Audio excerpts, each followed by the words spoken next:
Êxodo capítulo 12, versículo de 1 a 14. Diz assim a palavra do Senhor. E falou o Senhor a Moisés e a Arão na terra do Egito, dizendo: Este mesmo mês vos será o princípio dos meses. Este vos será o primeiro dos meses do ano. Falai a toda a congregação de Israel, dizendo: Aos 10 deste mês tome cada um para si um cordeiro, segundo as casas dos pais, um cordeiro para cada família. Mas se a família for pequena para um cordeiro, então tome um só, com seu vizinho perto de sua casa, conforme o número de almas. Cada um conforme ao seu comer, fareis a conta conforme ao cordeiro. O cordeiro ou cabrito será sem mácula, um macho de 1 ano, o qual tomareis das ovelhas ou das cabras, e o guardareis até o 14º dia deste mês, e todo o ajuntamento da congregação de Israel o sacrificará à tarde. E tomarão do sangue e poluão em ambas as ombreiras e na verga da porta, nas casas em que o comerem, e naquela noite comerão a carne assada no fogo, com pães ázimos, com ervas amargosas a comerão. Não comereis dele cru, nem cozido em água, senão assado no fogo. A sua cabeça com os seus pés e com a sua fressura. E nada dele deixareis até amanhã, mas o que dele ficar até amanhã queimareis no fogo. Tudo isso tem um símbolo, eu vou explicar daqui a pouco. Assim, pois, o comereis, os vossos lombos cingidos, os vossos sapatos nos pés e o vosso cajado na mão, e o comereis apressadamente. Esta é a Páscoa do Senhor. E eu passarei pela terra do Egito esta noite, e ferirei todo o primogênito na terra do Egito, desde os homens até os animais. E em todos os deuses do Egito farei juízos. Eu sou o Senhor, e aquele sangue vos será por sinal nas casas em que estiverdes. Vendo eu sangue, passarei por cima de vós, e não haverá entre vós praga de mortandade, quando eu ferir a terra do Egito. E este dia vos será por memória, e celebrá-los-eis. Por festa ao Senhor, nas vossas gerações o celebrareis por estatuto perpétuo. Querido Deus e amado Pai, nós estamos atentos, Senhor, a tuas escrituras e como tu tem cumprido a tua palavra. Temos visto, Senhor, que há um sentido em tudo, embora, como mencionamos em uma outra ocasião, há coisas profundas tuas que não nos é permitido entender, mas aquilo que tu nos revelou pertence a nós, nossos filhos, para todos aqueles que creem e guardam a tua palavra. Aqui estamos, Senhor, para mais uma vez lembrar tudo aquilo que tu revelou através da tua palavra, através do cumprimento da palavra. E nós ansiamos, Senhor, para que a tua palavra continue sendo cumprida em nossas vidas. As promessas que nelas estão se cumprem em nós. Guarde-nos, Senhor, te pedimos neste momento, para que nossas mentes possam realmente ser abertas e que o nosso entendimento possa ser amadurecido através da revelação da tua palavra para este dia. Fala conosco, é o que nós te pedimos e te agradecemos no nome de Jesus Cristo. Amém, Senhor. Graças a Deus. Amém. Como eu disse, vou ficar atento aqui, está bem, ao chat. Qualquer problema, vocês me notifiquem. Bom, meus irmãos, veja que nessa ocasião aqui, o mês que estava transcorrendo era o mês de Nissan, o mês Abib, que até então era o 7º mês lá no calendário de judeu, de Israel, o calendário que eles estavam usando. Mas aqui Deus resolve mudar o calendário e fazer deste mês de Nissan o primeiro mês do ano do calendário judaico. E tem sido assim até hoje.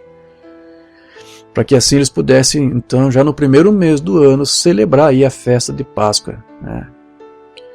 Lembrando o que Deus fez com seu povo lá no Egito. Você sabe que essa palavra Páscoa, lá no hebraico, é Pessah. E essa festa ela é marcada pelo livramento que Deus concedeu ao povo hebreu da escravidão do Egito. E um cordeiro era sacrificado e seu sangue era espargido, ou foi espargido lá na ocasião, nas portas, nas ombreiras e na verga. E toda família que não tivesse aquele sinal lá do cordeiro imolado sobre a sua porta, quando o anjo da morte passasse, o primogênito de cada casa morreria. E nós sabemos que tudo isso foi um tipo, o qual foi cumprido no dia que o sangue do Cordeiro de Deus foi derramado na cruz, onde cada um que recebe esse sacrifício para si torna-se uma nova criatura e torna-se também testemunha de uma nova aliança. Porque na lei um cordeiro deveria ser sacrificado a cada ano. Todos os anos eles festejavam, relembrando o que Deus fez, esse livramento que o Senhor concedeu a Israel, sacrificando o cordeiro. Amém? Mas isso era um tipo até que o cordeiro do Senhor fosse enviado. Porque quando Cristo foi apresentado e apresentou no nosso lugar um sacrifício perfeito por nós, ele fez isso de uma vez por todas. Cristo não precisaria vir para morrer outra vez. Né? Uma vez por todas ele apresentou uma santificação e uma purificação. De uma vez por todas, com o seu sacrifício, ele nos ressuscitou. De uma vez por todas, Jesus Cristo, com o seu sacrifício, nos curou, nos salvou, nos libertou. Hebreus 9:27, e como aos homens está ordenado morrerem uma vez, vindo depois disso o juízo, assim também Cristo, oferecendo-se uma vez para tirar os pecados de muitos, aparecerá segunda vez sem pecado aos que o esperam para a salvação. Ou seja, nós temos a garantia e segurança de que seremos salvos e levados com ele uma ressurreição como ele foi ressuscitado, porque ele morreu e ressuscitou. Esse é o nosso penhor. E é nisso que está toda a nossa justificação. Não apenas no sacrifício e na morte, mas acima de tudo, na sua ressurreição. A ressurreição de Cristo é que justifica a nossa fé nele. E observe aqui que, nessa leitura que nós fizemos, a carne do cordeiro, ela não deveria ser cozida em água, você lembra? Não deveria ser fritada, deveria ser apenas assada no fogo. E você sabe que o fogo tipifica o quê? Tipifica juízo. Então dizer que aquele animal tinha que passar, aquele cordeiro sacrificado tinha que passar por fogo, assado no fogo e não de outra forma, quer dizer que o cordeiro de Deus seria enviado até nós e seria imolado, seria sacrificado por nós e passaria por um fogo de juízo. Porque nele toda a ira do Senhor sobre os pecados do homem seria derramado. Então, ele foi a nossa expiação. Cristo sofreu o fogo do juízo lá no Calvário, de todas as maneiras. Sofrendo a morte que ele sofreu, o flagelo, sendo imolado da maneira como ele foi. Vocês conhecem os detalhes de como que foi o martírio de Jesus até chegar na cruz. E você sabe, é interessante, né? Todos os anos eles conseguem inventar algumas coisas novas, né? Se você prestar atenção, todo ano eles têm alguma coisa, alguma teoria sobre Jesus, sobre Páscoa. Ao invés de simplesmente se deter na Bíblia e comentar e lembrar o que Cristo fez, ou o que o Senhor fez através do seu Filho na cruz, ele sempre aproveita para criar alguma agitação ou criar alguma polêmica. Né? Qual é a polêmica deste ano? Acho que foi ontem que eu soube disso. Tem um estudioso, que eu acho que é da igreja anglicana, um padre anglicano, ele escreveu um livro para tentar provar que antes de Cristo morrer na cruz, quando ele esteve nas mãos dos soldados, ele teria sido abusado sexualmente. Então esse doutor aí tentou aí criar algumas coisas, mostrar algumas provas, evidências disso, e ele não conseguiu encontrar.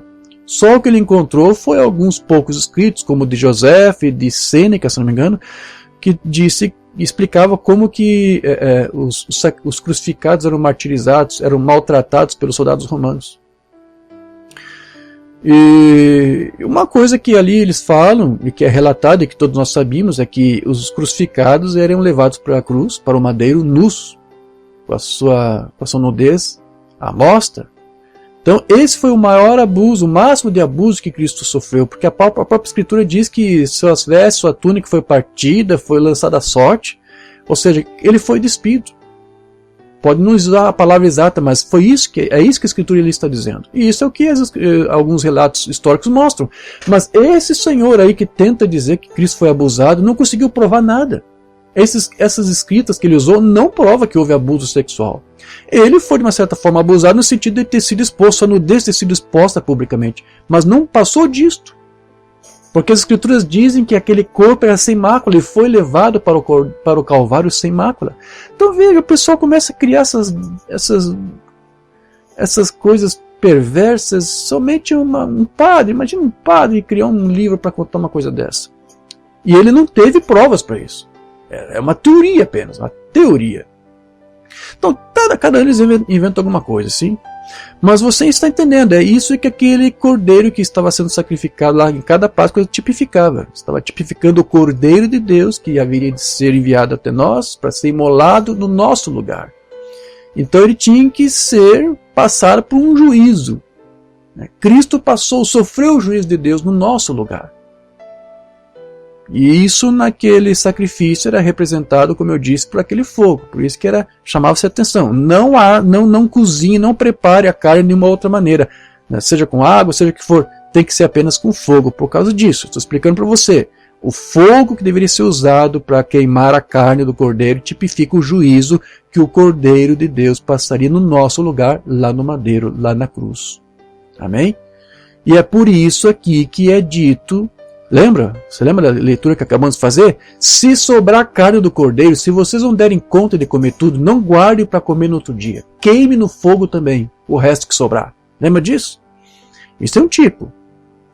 Que mensagem que há em cima disso?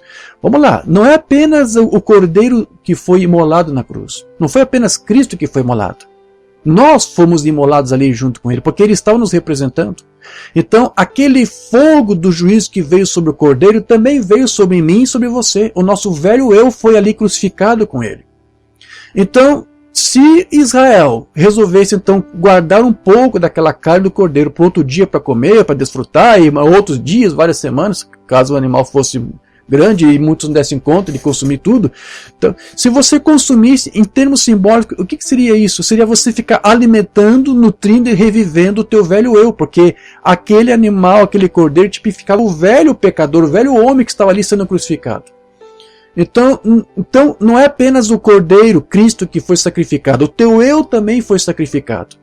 E você não deve ficar revivendo e alimentando esse teu eu todos os dias. Se você morreu com Cristo na cruz, você tem que queimar tudo isso no fogo. Nada do teu velho eu tem que restar. Tudo tem que ser consumido. Tudo tem que ser destruído. Se você alimentar algo, se alimentar do teu velho eu, você anula o sacrifício do cordeiro, porque ele veio para sofrer o juízo no teu lugar. Para que você pudesse ser santificado, para que você pudesse ser inocentado. Ele era inocente. Né? Nós todos éramos culpados de pecado, mas então o que aconteceu? Um inocente foi enviado para dar vida a nós. A morte do inocente trouxe vida a todos nós que éramos culpados. Então, se você recebeu esse sacrifício, então o teu velho tem que ter morrido ali. Todo ele tem que ser consumido pelo fogo do juízo, para que agora realmente na ressurreição de Cristo você também possa ressuscitar como um novo homem e uma nova mulher diante de Deus. Sem mais ter que passar por nenhum tipo de juízo ou de condenação, porque o teu velho eu já foi consumido pelo fogo do juízo lá no Calvário. Então você não tem mais por que reviver isto aqui. Você não tem mais por que ficar nutrindo e se alimentando deste velho eu ou das coisas que o velho eu gostava de fazer. Isso tem que morrer lá no Calvário, junto com Cristo. E aquele Cristo que ressuscitou tem que ser você e uma novidade de vida ressuscitando para o Senhor. É isso que está representando tudo aquilo ali. Por isso que é dito, olha, não desfrute daquele alimento, daquela carne, se sobrou, queime tudo. Porque é isso que tem que acontecer com o teu velho eu ali. Tem que morrer. Amém? Certo. Então, veja que esses registros aqui que nós temos sobre a Páscoa remontam desde o princípio. Os cristãos, eles festejavam também a Páscoa. E a princípio eles também festejavam no mesmo dia que os judeus festejavam, no dia 14 de Nissan, que é na virada de sexta para sábado. Amém? E muitos fizeram isto. Então, no princípio eles celebravam, seguindo o mesmo rito. Só que com um pouco de diferença, ou seja, com uma outra conotação, porque enquanto o judeu celebra a Páscoa relembrando a libertação do cativeiro egípcio, os cristãos que resolveram também festejar a Páscoa faziam com uma outra conotação, não lembrando uma libertação de um cativeiro literal, mas do cativeiro do pecado, o qual Cristo nos libertou através da sua morte e ressurreição. Então os cristãos festejavam a Páscoa, mas com uma conotação diferente da que os judeus tinham. Os judeus continuavam sacrificando cordeiros. Os cristãos sabiam que Cristo morreu uma vez por todas, isso que está escrito lá em Hebreus. Certo? Então essa é a conotação que eles tinham. E no princípio eles celebravam, mesmo assim com uma conotação diferente, eles celebravam sempre no mesmo dia. certo? Até que depois de um tempo, cada um começou a fazer celebrações de uma forma diferente. Alguns celebravam num dia e outros cristãos resolveram celebrar em outro dia, em datas diferentes. Até que então Constantino teve a brilhante ideia de criar uma uniformidade, certo? Para que todos os cristãos, que se diziam cristãos, festejassem a festa da Páscoa todos no mesmo dia. Isso foi estabelecido lá no Concílio de Nicéia, no ano 325. Todos os cristãos deveriam então celebrar a Páscoa em um domingo, para relembrar o dia em que Cristo ressuscitou. E é isso que nos importa. Mais do que Cristo ter sido morto, né, na Páscoa, porque ele morreu até um pouquinho antes da Páscoa, assim, morreu na tarde de sexta, certo? Na manhã de sexta ele foi crucificado, ali às 6 horas ele morre às 3 da tarde. Então ainda isso é na sexta-feira, véspera de Páscoa. E veja, na Bíblia diz que em Êxodo o cordeiro deveria ser sacrificado à tarde. E o cordeiro de Deus foi sacrificado e imolado numa tarde. Veja, tudo tipo perfeito da lei, Cristo seguiu, certo? Então, os judeus celebram a Páscoa, na verdade, no final da virada de pôr do sol de sexta para sábado. Mas os cristãos celebravam a partir de domingo. Isso foi estabelecido por Constantino, certo? E para ser mais específico, ele diz que essa celebração da Páscoa deveria ser no primeiro domingo após a lua cheia do equinócio da primavera, para que vivesse lá no hemisfério norte, ou do outono, para que vivesse aqui no sul. Nosso equinócio de outono foi em março. Então esse seria o nosso primeiro domingo agora, depois da lua cheia. Quem prestou atenção nessa semana e olhou para o céu de noite, você viu que a lua estava bem cheia, certo? Era a lua cheia. Então esse é o primeiro domingo depois da lua cheia. Veja, estamos seguindo até hoje à risca o que Constantino estabeleceu lá no Concílio de Nicéia. Interessante, né? Mas tudo bem, o irmão Branham nunca viu motivo para alterar isso aqui, conservou, não houve razão para mudar isto. Mas como eu disse, há umas diferenças. Ainda assim, mesmo depois do que Constantino estabeleceu, ainda há alguns que preferem comemorar em datas diferentes, por causa de calendários diferentes. Nós adotamos o calendário gregoriano. Há alguns cristãos, chamados por exemplo cristãos ortodoxos, que ainda adotam um outro calendário, que é o juliano. Então veja, os judeus celebraram a Páscoa agora sexta passada, né, terminando agora nesse sábado, até pôr do sol.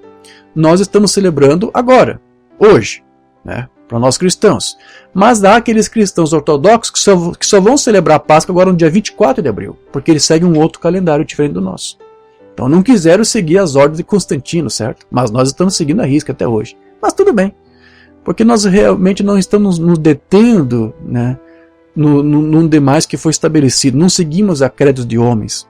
A palavra nos foi revelada, é com isso que nós ficamos. Mas veja, eu já expliquei isso, eu quero só dar uma pincelada rapidamente. Quando Constantino quis fazer esta alteração de festa, tá tudo bem o áudio aqui? Alguém está reclamando aqui? Não? Ok. Quando Constantino fez essa adaptação, ele não quis não se limitou apenas com as datas, mas também com as festividades, porque na lua cheia, no primeiro domingo, após a lua cheia do equinócio da primavera, lá em Roma, eles festejavam uma deusa chamada Ishtar, que é uma deusa uma divindade da Babilônia, que era cultuada e representada até por ovos, né? Ovos representavam a fertilidade, né? Fecundidade. Então, nessa época, os babilônios enterravam ovos. Tem toda uma celebração, uma cerimônia em cima disso. Também tinha alguma coisa a ver com coelho, né? Então até hoje você vê que o mundo ocidental adota algumas coisas lá da Babilônia Antiga. E isso foi uma adequação também de Roma, né? E olha que interessante, em inglês a palavra que se usa para Páscoa é Easter, que é uma derivação do nome Ishtar, dessa deusa babilônica. Segundo a mitologia babilônica, a deusa Ishtar, né, o Easter, ela também morreu e teria ressuscitado depois. Então, alguns cristãos começaram a fazer celebração de Páscoa depois desse decreto aqui de Constantino, também aproveitando para cultuar algumas imagens de divindades e até de santos, de apóstolos. Começaram a fazer isso. E o irmão Branham, ele diz que Policarpo foi um que se levantou contra isso. Você lembra disso? Eu quero separei algo aqui que eu quero ler a respeito. Está lá no livro das Eras, a partir da página 101. A primeira igreja fundada em Roma, nós seguiremos o curso da sua história na era de Pérgamo. Já tinha transformado a verdade de Deus em uma mentira, ao introduzir uma religião pagã com significado e nomes cristãos. Por volta da segunda era, ela era tão pagã, embora alegando ser a verdadeira igreja, que Policarpo veio cerca de 1500 milhas numa idade muito avançada pleitear com eles para voltarem. Eles não fizeram. Eles tinham uma sólida hierarquia e uma sólida organização e um completo afastamento da palavra. Esta é a sinagoga de Satanás, cheia de blasfêmia. É a era de Esmirna, sim. A era de Esmirna começa a sinagoga de Satanás. É na era de Esmirna que surgem aquelas principais doutrinas, começando pela unicista, depois seguida pela trinitária e culminando na ariana. Tudo isso foi nessa era aqui da sinagoga de Satanás. Cheia de blasfêmia, na qual já estava a semente da doutrina do nicolaísmo e que brevemente seria o verdadeiro trono ou poder da religião satânica. Isso é exatamente correto, porque Apocalipse 2:9 não diz que essas pessoas são da sinagoga de Satanás, mas diz que são a sinagoga de Satanás. Quando o venerável Policarpo soube que a primeira igreja cristã de Roma estava envolvida em cerimônias pagãs e tinha corrompido a verdade do evangelho, ele foi lá implorar a eles para mudarem. Ele os viu prostrarem-se diante de imagens com nomes de apóstolos e santos. Ele os viu acenderem velas e queimar incenso sobre o altar. Ele os viu celebrarem a Páscoa sob o nome de Easter, que é o nome daquela deusa babilônica, na qual elevava o pão em forma de disco em honra ao deus Sol, e então derramava o vinho como uma libação aos deuses. Cristãos fazendo isso, pode imaginar isso? Seguindo Aniceto, veio o iníquo bispo de Roma chamado Vítor. Ele introduziu ainda mais festivais e cerimônias pagãs na primeira igreja. E também empenhou-se ao máximo tentando persuadir as verdadeiras igrejas cristãs a incorporarem as mesmas ideias. Elas não faziam como ele pedia. Assim, ele convenceu, ou seja, não aceitou o apelo de Policarpo.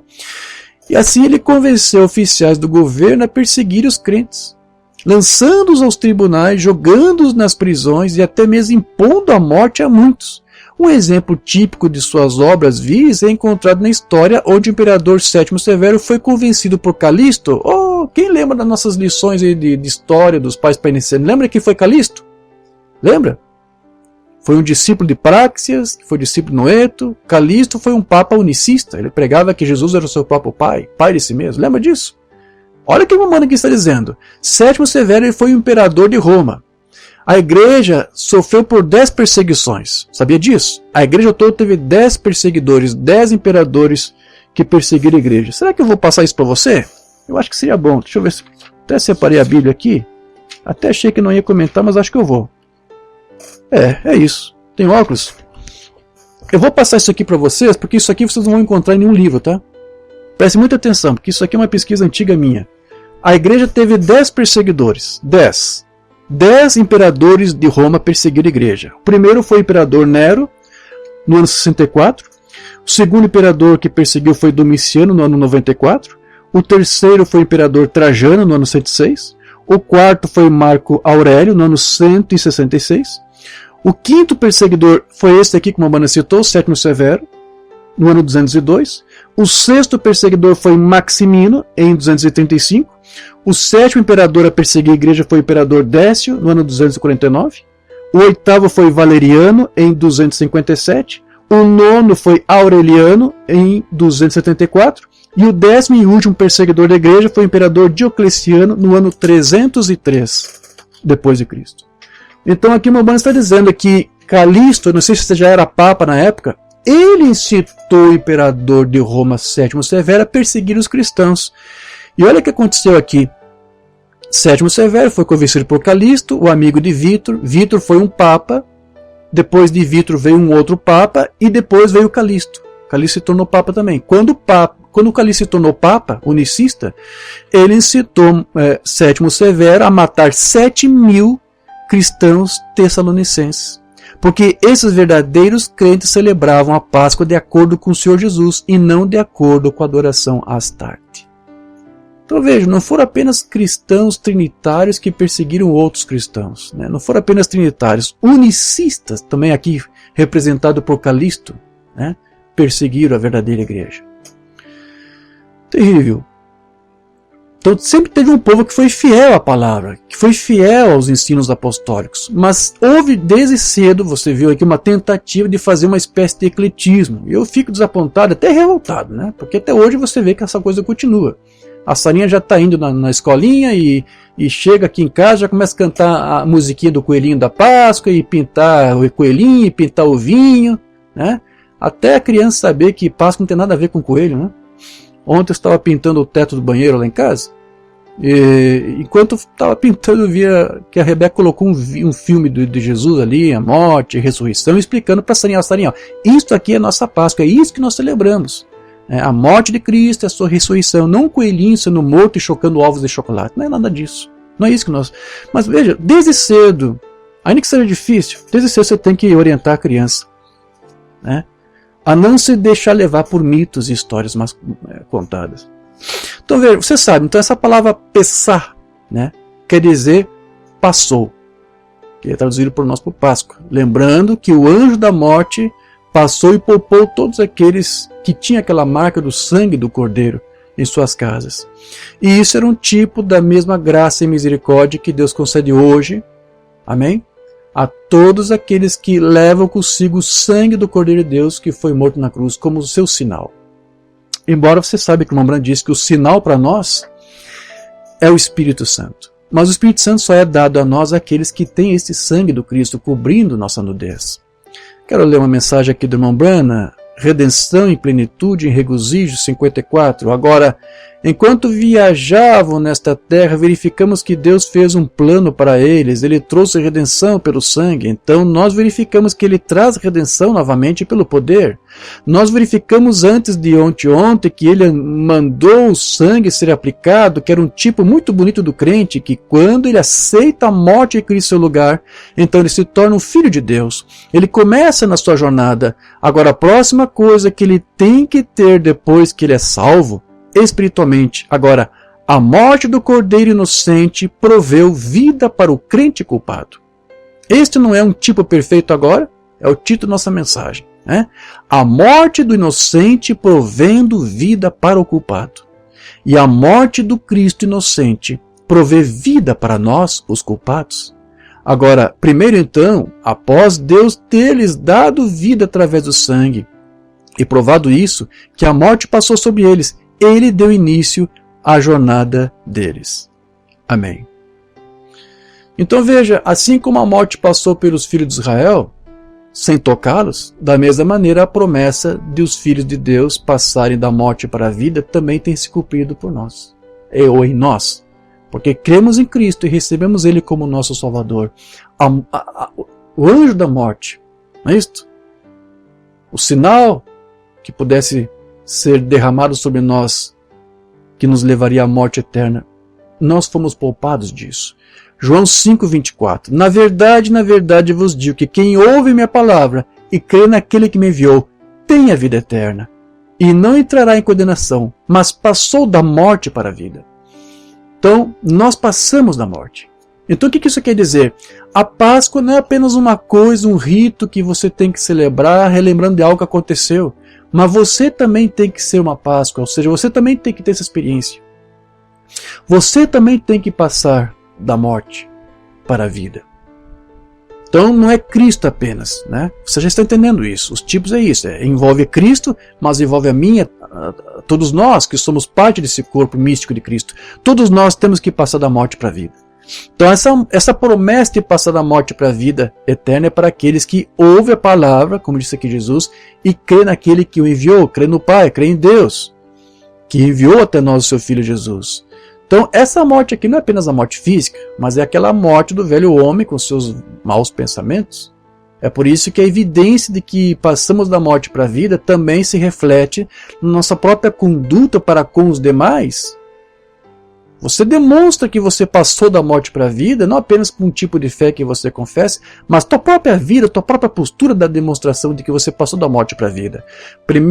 1 João 3,14.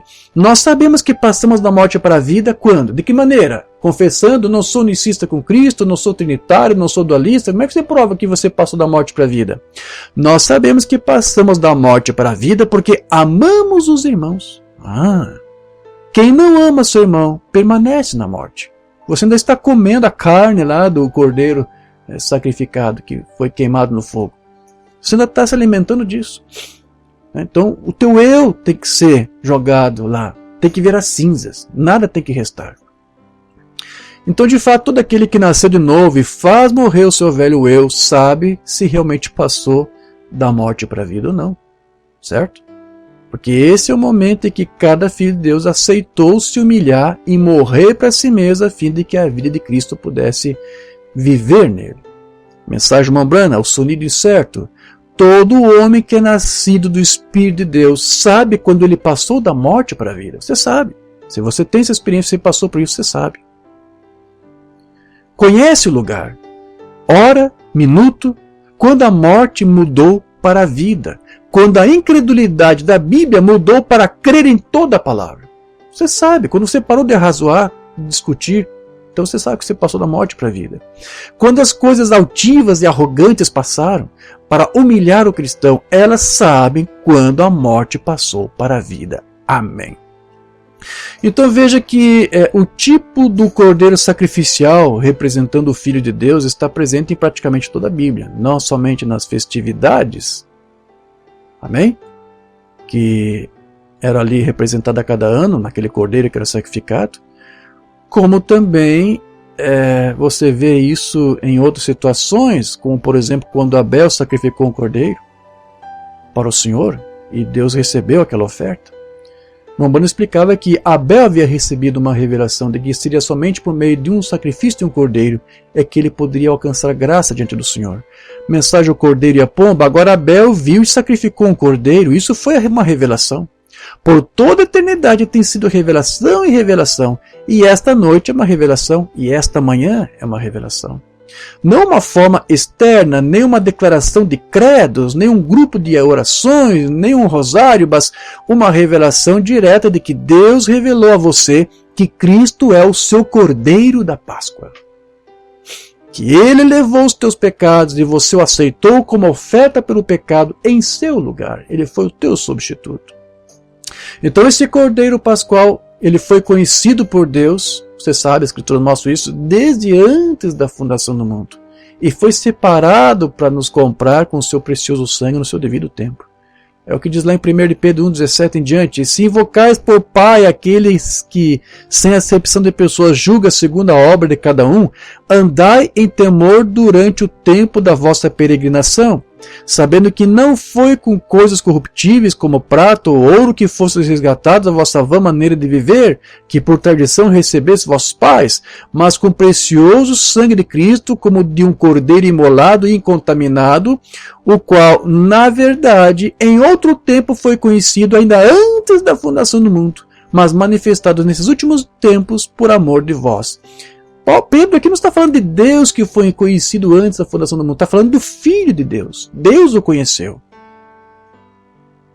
antes da criação, antes da fundação do mundo. Ou seja, o Filho teve uma pré-existência. Tratamos disso, né? No domingo passado, quando tratamos alguma das profundezas de Deus, que para alguns ainda continua sendo uma coisa profunda, porque não conseguiram penetrar neste véu, não conseguiram entender isto. Então, Deus determinou isto. Deus determinou que o seu Filho fosse imolado. Desde antes da criação. Apocalipse 13:8. E adoraram-no todos os que habitam sobre a terra, esses cujos nomes não estão escritos no livro da vida do Cordeiro, que foi morto desde a fundação do mundo.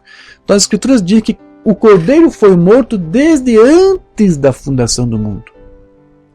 E tipo através daquele Cordeiro de Abel e outras situações similares. Mas veja, como é que então como é que é isto? Então Deus gerou seu filho e depois matou seu filho lá? Não. Mambrana foi quem nos explicou que quando Deus planejou um dia enviar seu filho é porque ele sabia desde o início que nós iríamos cair e que precisaríamos de um parente redentor para que nos redimisse, nos trouxesse de volta para o lugar de onde estávamos. E onde nós estávamos antes de existir? Somente na mente de Deus. Nós não tínhamos uma pré-existência. Mas o Cristo teve uma pré-existência.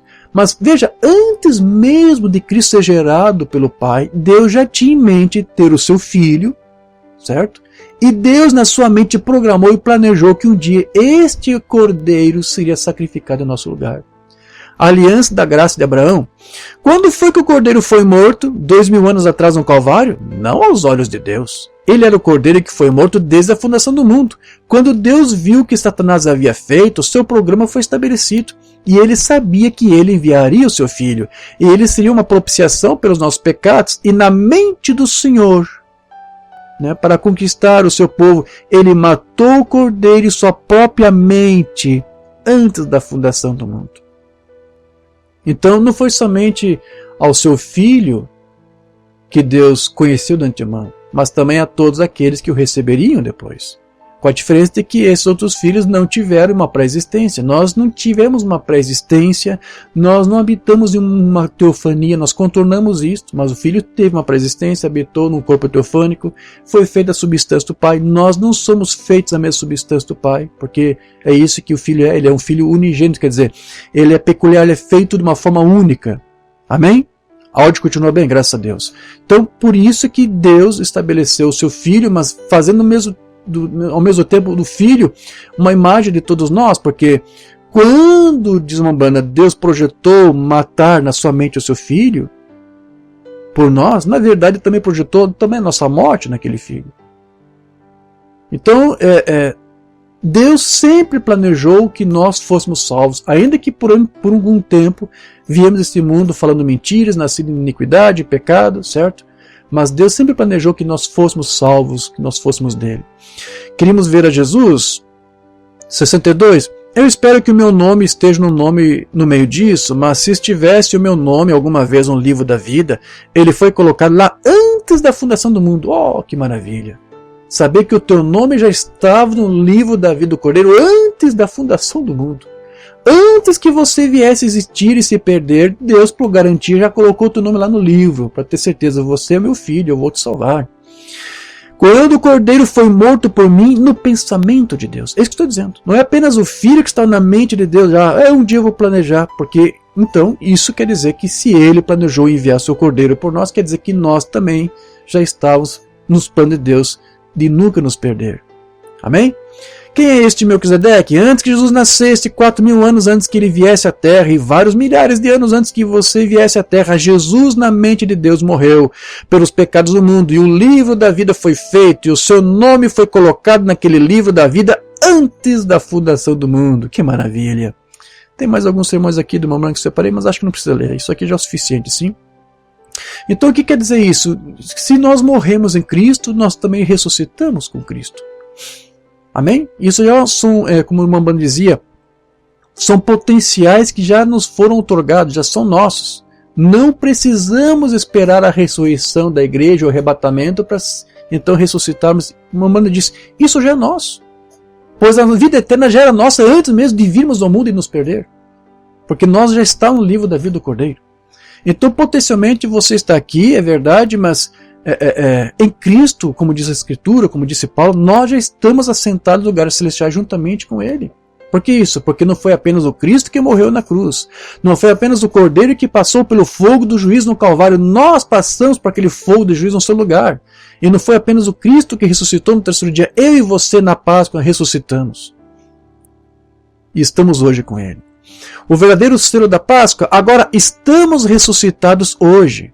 Por que conseguimos ter um tempo sobre as coisas de Deus? Por que você consegue crer na mensagem? Por que você consegue aceitar a verdadeira doutrina? Por que você consegue ser uma testemunha fiel de Cristo hoje, em meio a tanta incredulidade, em meio a tantas tradições de homens? Por quê? Como é que isso é possível? Porque estamos ressuscitados. O teu velho eu, com os credos, com as doutrinas de homens, já morreu. Aos que de antemão conheceu, a esse chamou, e aos que chamou, esse se justificou. E aos que justificou, este glorificou. Então nós estamos agora ressuscitados. Estamos ressuscitados de dentro para fora, não de fora para dentro. O que é a ressurreição de fora para dentro? É a ressurreição física. Então é isso que nos falta. Mas veja, uma vez que você já está ressuscitado de dentro para fora, que o teu velho eu morreu, e que você não fica alimentando esse velho eu aí, você realmente matou, pelo fogo do juízo, Então você experimentou o novo nascimento e você já está ressuscitado, de dentro para fora. É apenas uma questão de tempo de você também ser ressuscitado de fora para dentro, que vai ser na segunda vinda de Cristo, quando ele vier para arrebatar a sua igreja. Oh, perceba, não selados por fora desta maneira, mas selados por dentro. Oh, que coisa! Se a igreja pudesse ver isto. Veja, não estamos selados por fora. Nós estamos selados por dentro. Naqueles dias, quando o pecado era abominação de Deus e não havia apropriação para afastá-los, ou propiciação, fomos selados para longe disso. Agora, quando aquilo se rasgou em dois, aquele selo foi rompido por uma oferta de pecado a ser feita por nós, agora estamos batizados por dentro e selados por dentro. Estamos ressuscitados. Estamos ressuscitados agora, já ressuscitados. Não é uma coisa para o futuro. Ah, um dia você salvo, você já está salvo. Um dia Deus vai me abençoar, você já é um abençoado. Ah, mas irmão de ódio, eu tenho passado por tanta luta, tanto problema. Confesse a verdade, isso tudo já é teu, já é tua herança. Tome posse disso hoje. Você é um filho abençoado. Pode tanto querer te amaldiçoar, você é um abençoado. Ele nos abençoou com toda a sorte de bênçãos espirituais nas regiões celestiais em Cristo Jesus. Amém. A Bíblia diz assim, amém, estamos agora ressuscitados. Estamos agora ressuscitados com ele na ressurreição espiritual. O que a palavra vivificado significa? Vivificado significa ressurreição, isso mesmo. Nós já estamos ressuscitados agora, assentados juntamente em lugares celestiais em Cristo Jesus, desfrutando do selo da Páscoa. Amém. Esse é o verdadeiro selo da Páscoa de Deus. Como somos? Por um Espírito somos batizados no corpo e selados para a eternidade. Estamos agora ressuscitados espiritualmente. Veja, uma banda disse, estamos selados para a eternidade. E como que isso foi possível, meus irmãos? Ele disse, por um Espírito somos todos batizados. E não se esqueça que ele também disse que o batismo do Espírito Santo ocorre quando você recebe um ensino da estação. Você tem uma evidência de que o Espírito está em você te selando de dentro para fora porque você recebeu a mensagem desse dia. E aceitou esta mensagem, não arrasou contra ela. E se você já foi ressuscitado de dentro para fora, nada vai te impedir depois de você ser ressuscitado de fora para dentro. Isso já é teu. Amém? Então veja que assim como Cristo, nós também precisamos passar por uma Páscoa, por uma morte e ressurreição. Irmão Branham, ele cria que o verdadeiro sentido da Páscoa para um cristão é saber que ele morreu com Cristo, lá naquela cruz, e que as suas dívidas foram totalmente pagas. Um inocente, pela sua morte, te tornou inocente também, né? E nos livrou de toda a culpa. Mensagem ao nascer do sol. Somos redimidos por ele e agora ressuscitados com ele. Isso é o que a Páscoa significa para o povo, ressuscitados com ele. É isso que a Páscoa simboliza para nós. Observe, agora temos o seu Espírito em nós, o documento de propriedade, totalmente pago. Não, você não diz, bem, eu espero que eu faça isso. Você já fez isso. Não, eu vou fazer, não, eu vou ter isto algum dia. Não, eu já fiz isso. Eu nunca fiz isso. Ele fez isso por mim. Vê? Não eu, ele. Meu irmão Branham, eles dizem, eu não me importo com o que eles dizem por aí, ele fez isso por mim. Isso é tudo o que eu quero, com o que me importo. Eu só quero vê-lo manifestado. Como você pode fazer isso? Invocá-lo? Ele está em você. Vê? Ele está em você. Então como é que Cristo vai se manifestar para você? Se ele vive em você, você vai manifestá-lo. Você vai manifestar. Então a ressurreição não é uma coisa a suceder. Porque para a noiva é certo que isso já aconteceu. Isso já é uma realidade para a noiva. Certo? Meu Redentor vive, de 55, morto com ele, enterrado com ele e ressuscitado com ele. Ressuscitado com Cristo na ressurreição.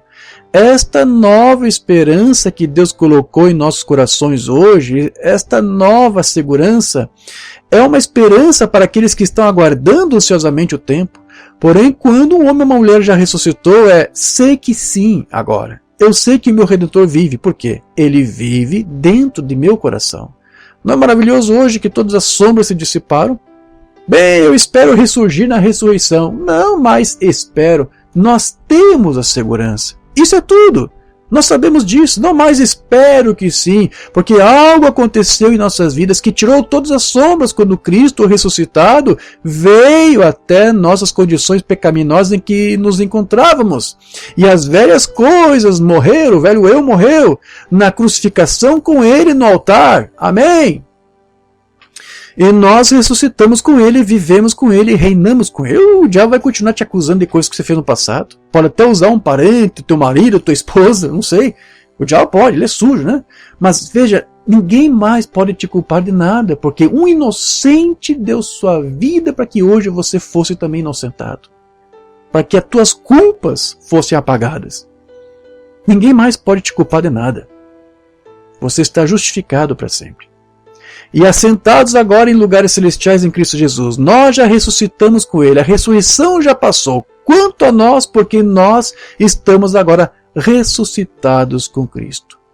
Então, meus irmãos, o que é conversão? Conversão, você sabe, é morrer para si mesmo. Ambano ensinava que a verdadeira conversão não se verifica com uma vida religiosa, você frequentando uma igreja, ou seguindo um rito, ou festejando uma festa da Páscoa, sim. O importante é mais do que você festejar a Páscoa, é saber que essa Páscoa, né, você experimenta todos os dias. Todos os dias você morreu aí. Né? E aí você sabe, eu sempre gosto de citar aquelas palavras de Jesus, né? Carregue vossa cruz todos os dias. Então todos os dias você tem que morrer. Tem que morrer e não deixar que nada disso ressuscite. Certo? Do velho eu. Pergunta e resposta número 9. Agora, nós tomamos errado a palavra conversão hoje. Dizemos que um homem que se converte é um homem que parou de beber e tudo mais, e que vai à igreja ou se junta à igreja. Ele pode se juntar à igreja, mas isso não é sinal de que ele se converteu.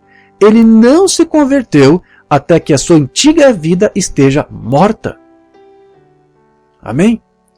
E esteja sepultado em Cristo e ressuscitou com ele na ressurreição da novidade de vida. Quando o Espírito Santo criou nele a esperança viva, uma esperança viva da vida eterna que só vem através do Espírito Santo. Então, vamos lá.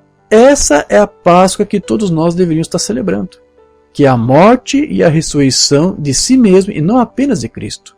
Amém? Não celebramos apenas a morte de Cristo, mas a nossa própria morte. E não apenas celebramos ou relembramos de que um dia no passado Cristo ressuscitou, mas de que nós, lá naquele mesmo dia, junto com ele, ressuscitamos. Não é uma coisa para o futuro. Já estamos ressuscitados. O Branco citou várias vezes para nós. Então isso serve para nós nos recordarmos disso. Né? Essa Páscoa é apenas com Cristo? Você também já teve essa experiência da Páscoa? Será que todos que se dizem cristãos podem celebrar a passagem da sua própria Páscoa também, além da que Cristo passou? Porque se alguém continua ainda sendo o mesmo sem ter experimentado uma novidade de vida, o que há para celebrar? O que adianta você ficar celebrando a Páscoa de Cristo e você não passou ainda por uma Páscoa? Mais importante do que você celebrar a Páscoa e saber que Cristo morreu por você, é você saber se você pode também celebrar isso, de que você morreu lá com ele. Mas se você não morreu, o que há para celebrar? A morte de Cristo não tem efeito sobre a tua vida. Você não tomou posse das bênçãos que convém à morte e à ressurreição do Cordeiro. Mas se você morreu com ele, então você tem o que celebrar. Então a maior celebração da Páscoa não é apenas a morte de Cristo, mas é a nossa própria morte lá junto com ele. Essa é a maior celebração que temos a fazer. Certo? Vamos sempre chamar a atenção para isto. Então, o tipo de Páscoa que o mundo celebra hoje, não é essa Páscoa aí com doces, com chocolates, uma Páscoa agradável. Mas a Páscoa de Cristo, que é que nos interessa, é aquela Páscoa que às vezes é um pouco amarga, é verdade, é dolorosa, né? E são poucos as que a buscam. Mas essa é a única Páscoa que vai realmente trazer doçura para a tua vida. Então, essa é a segurança que o crente tem, que é saber que ele não pode mais morrer porque ele já está ressuscitado com Cristo. Deixando escapar a pressão de 62, você pode ser perseverante porque nós não podemos morrer. Já estamos mortos. Nós temos o penhor da nossa salvação agora porque estamos ressuscitados com Ele. Ressuscitados com Ele e assentados nos lugares celestiais agora mesmo com segurança. Amém. Graças a Deus. Então vejo, meus queridos, Cristo cumpriu então com todas as sombras da lei. e ele seguiu rigorosamente o programa que Deus havia estabelecido. Como você viu aqui uma banda explicando para nós as Escrituras, lá na mente de Deus, Deus já tinha um programa estabelecido. Na mente de Deus, ele já sacrificou o cordeiro, e na mente de Deus nós já estávamos a sacrificar junto com ele. Então Deus havia pensado em tudo. E o seu próprio filho, antes de ter sido gerado, já estava nos pensamentos eternos de Deus. E não somente Cristo, mas o nosso irmão mais velho, mas nós também estávamos lá. Então, para que Deus esteja no homem hoje, é necessário que esse homem tenha estado primeiro nos pensamentos de Deus. Você está conseguindo entender o que eu estou falando? Ou seja, você somente vai poder experimentar uma Páscoa, passar por morte e ressurreição, se você foi um atributo de Deus. A Páscoa é somente para os eleitos. Não é para um simples religioso. Um religioso pode celebrar o que Cristo fez na Páscoa no passado, mas só o eleito pode desfrutar da Páscoa e experimentar uma Páscoa em si mesmo.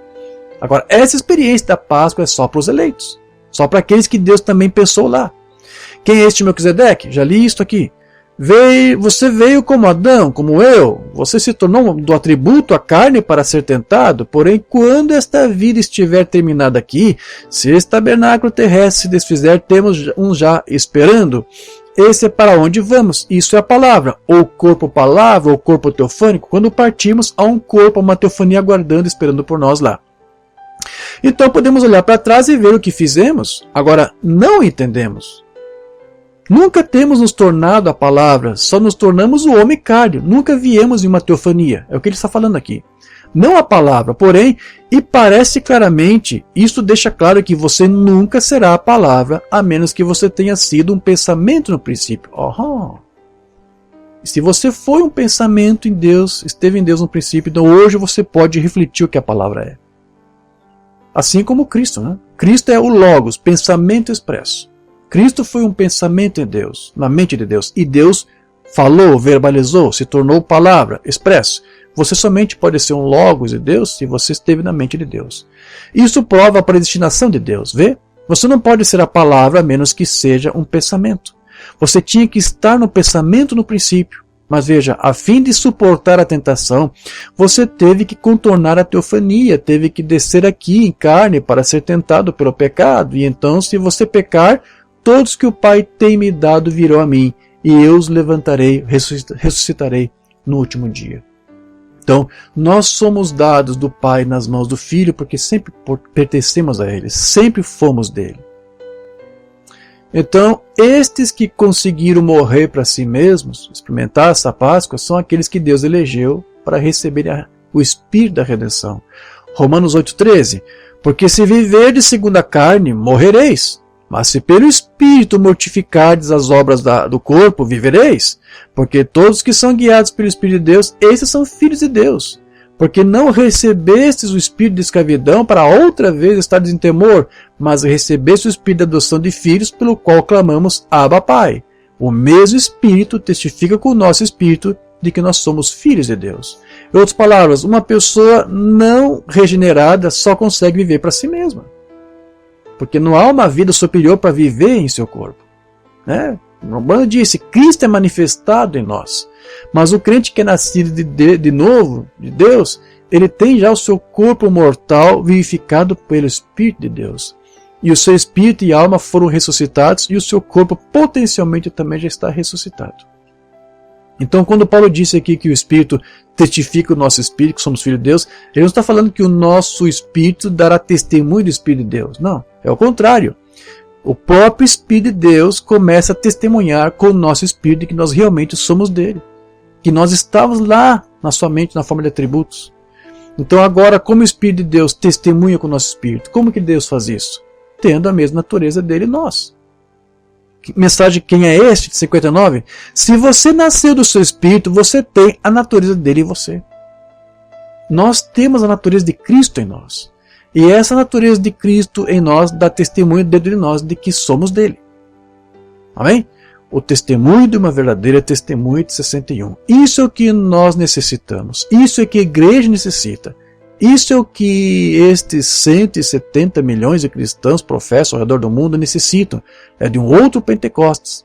Não voltar a estudar 25 anos, porém um enchimento do Espírito Santo, uma testemunha do lado de dentro de você, testificando da ressurreição de Cristo e para a palavra de Deus. João permaneceu na ilha de Patmos pela palavra de Deus, o registro da palavra de Deus. Então é dessa maneira que o Espírito de Deus em nós testifica com o nosso espírito. Porque o seu Espírito habita em você, ele te levará a uma vida digna da vida de Cristo, vivendo em você. Amém? Mensagem, Hebreus capítulo 2, número 1 de 57. Quando Elias se colocou no monte, ele disse: se eu for um homem de Deus, que fogo caia do céu e consuma vocês. Deus deu testemunho de que ele era um homem de Deus. Deus sempre dá testemunho. Sua vida testemunhará. Eu não sei qual é o seu testemunho, mas a sua vida fala tão alto, sua voz não pode ser ouvida. Mas o seu viver, sua vida cotidiana testemunhará o que você é. Deus testifica através da vida que você está vivendo. Sim, o Espírito Santo é um selo, e um selo toma ambos os lados do papel. Eles veem você de pé aqui e o vê quando você vai embora, não só na igreja, mas em todos os dias no trabalho. Você está selado em ambos os lados, por dentro e por fora, pela alegria que você tem e pela vida que você vive. Você está selado por dentro e por fora, que você sabe que está salvo. E o mundo sabe que você é salvo pela vida que você vive. Pois Deus testifica. Deus testifica dessa vida em você. Então, meus queridos, já para nós encerrar nossa breve aqui mensagem de Páscoa, veja que João Batista, ele nem achou sensato batizar Jesus nas águas, lembra disso? Ele se recusou. Mas mesmo assim, Jesus Cristo, ele disse que era necessário que fosse feito isso para que a plena justiça de Deus fosse satisfeita, fosse cumprida. Ou seja, Jesus sabia que Deus exigia dele uma sujeição e obediência perfeita à sua palavra, para que então ele pudesse habitar no seu corpo. Cristo sabia que se ele não se sujeitasse a toda a palavra de Deus, Deus não poderia habitar e fazer a obra que ele queria fazer. Então Cristo deu exemplo disso. Mensagem do selo da Páscoa. Jesus nasceu filho de Deus para ser Emanuel, a plena expressão de Deus e um homem, e ele o encontrou em perfeita obediência no Rio Jordão. Quando Deus viu que o seu filho estava sendo obediente a ele e a sua palavra, então Deus o encheu em plenitude, sem medida, sendo batizado por aquele profeta. E assim que obedeceu e saiu da água, os céus abriram-se para João. E ele viu o Espírito Santo descendo do céu, dizendo: ó, este é o meu filho amado. Vê? Obediência perfeita. O Espírito buscou em obediência. João disse: eu não acho sensato te batizar. Por que eu devo fazer isso? Mesmo que você não ache sensato, vamos fazer isso. Vamos cumprir com o que a palavra nos manda fazer. E ele cumprindo, obedecendo a palavra, então Deus, vendo essa obediência à sua palavra, Deus o encheu. Você quer ser cheio do Espírito Santo? Então obedeça a palavra. Não arrazoe contra ela. Porque se Cristo fez isso, sendo ele nosso modelo, ele nos deu exemplo. Amém? Mensagem sinal. A obediência completa à palavra de Deus inteira lhe dará direito ao sinal. Obediência completa. Não parte dela no que se trata da sua denominação, mas ela toda. Obediência completa à palavra, que é Cristo, traz você para dentro de Cristo. A plena e completa obediência faz de você e a palavra um. Você crê nela, em cada pedacinho, e ela toda está em você. E você observa operando através de você. Você não vai com um grupo de comportamento duvidoso, está vendo? Você é um cristão. Não importa o que alguém diga, isso nunca lhe tocará. Você está em Cristo, você está o mais seguro possível. Quando você tem o sinal, isto mostra que você obedeceu toda a palavra. Então você e a palavra são um. Amém. Graças a Deus. Então será essa mesma obediência à palavra de Deus, e não uma tradição de homens, ou de uma igreja, que vai nos fazer um dia ressuscitar dentre os mortos da mesma maneira como Deus ressuscitou o seu Filho. É a obediência a Ele e a sua palavra, e a posição nesta palavra, que fará de você uma testemunha viva, agora e por toda a eternidade, de que você foi gerado por essa palavra, de que você era atributo de Deus desde a eternidade. Amém, amigos queridos? Leia mais essa mensagem aqui no William Branham para nós concluirmos. Mensagem ao nascer do sol. Foi a última mensagem de Páscoa do William Branham. Essa mensagem aqui, ao nascer do sol, 65.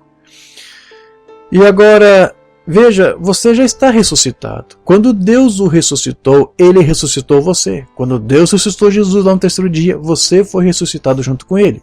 O Filho está agora em você. E agora você está crescendo em uma vida florescente como Ele era. para ser ressuscitado completamente naquele último dia.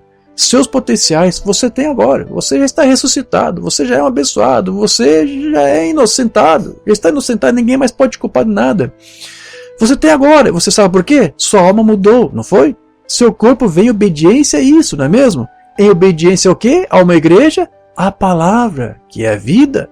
Então você é ressuscitado dentre os mortos. É a Páscoa com Jesus e eu. É a Páscoa com você e com Jesus.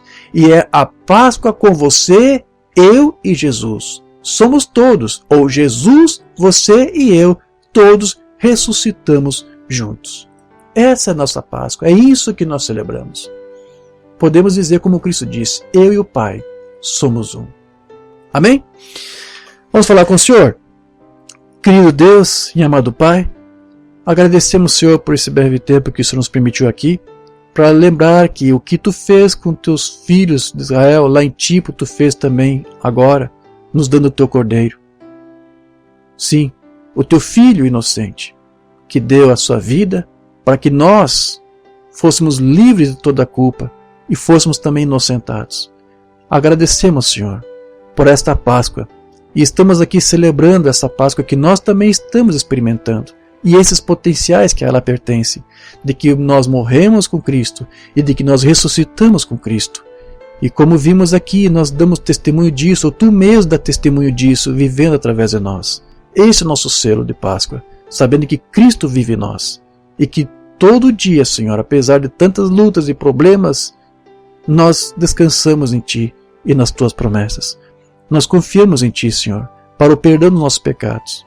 Conhecemos nossa indignidade. Sabemos que não somos nada, mas mesmo assim, Senhor, Tu aprove nos salvar, nos justificar, nos limpar de toda impureza, de toda malícia, de todo engano.